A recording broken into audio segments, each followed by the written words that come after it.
لە ساڵیادی دامەزرانی یەکێتی نیشتیمانی کوردستان جەماوەری شاری هەولێر بە خۆشحاڵیەوە یادی ئەو ڕۆژە دەکەنەوە کە بووە هۆی گەڕانەوەی ئومێد بۆ خەڵکی کوردستان و زیندووکردنەوەی گیانی فیداکاری و خەباتگێڕی دژی ڕژێمی ئەو کاتەی بەعەز. دوای کۆنگرەی چوارەمیژی یەکێتی دروستمی نوێبوونەوەی هەڵگرتووە و بەکردەوە جێبەجێی دەکات بەمەش بۆ هەموو لایەکی سەلماندووە کە یەکێتی حزبی خەڵکە. ئومێد دەکەم هاوسەرۆکان و سەرکردایەتی نوێی هەڵبژێرداوی یەکێتی نیشتیمانی کوردستان یەکێتی بێتەوە سەرشاڕەی دەماری ئەساسی خۆی. داوا لە هەڤاڵان و لایەنگران و ئەندامان و هەموو ئەو کەسانی کەوا دەریان لە بۆ یەکێتی لێ دەداتن ئەو ڕۆژە پیرۆز بکەن گرنگی بە یەکێتی بدەن چونکە مانەوەمان گەشەکردنمان کەسایەتیمان بەندەی بە یەکێتی نیشتیمانی کوردستان. باوەڕ بکە کە نەخۆشی دیریمە عیلاجەکانی خۆم نەفکر کردی بوو.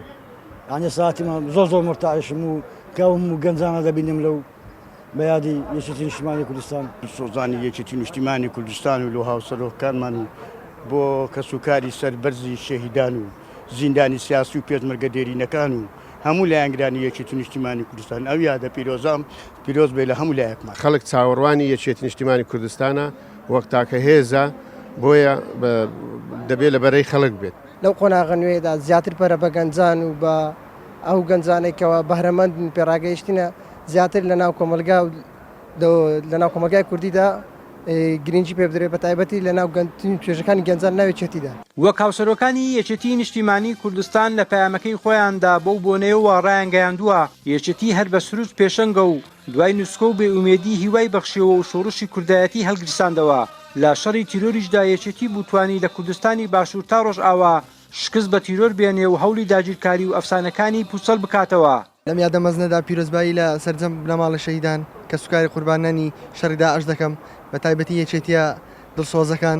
لە پاش کۆنگرەی چاری یەکێتی نیشتیمانی کوردستان بتوانین یەکێتی نیشتیمانی کوردستان بێنینەوە سەر ڕێچکەی ڕاست و ڕەوانی خۆی و جەماوەری دڵشکاوی یەکێتی نیشتیمانی کوردستان ئاشت بکەینەوە. سلااو ڕێزم هەیە بۆ هەموو ئەندامانی سەرکردایەتی یەکێتی نیشتیمانی کوردستان و هیوای سەرکەوتنان بۆ دەخوازن بەردەوام من لەسەر خەبات پێکۆشە. لە دوای بەستنی کۆنگرا خوێنێکی نوێ گەنجی تازە هاتوونە پێش هاوڵاتیانی هەرێمی کوردستان و عێراق زۆر هیوایان بۆ یەکێتی هەرچنیە دڵنیایان دەکەینەوە کە سەرکردایەتی تازە لە ئاز ئەو پێویستیانەی خەڵکدا دەبێتن.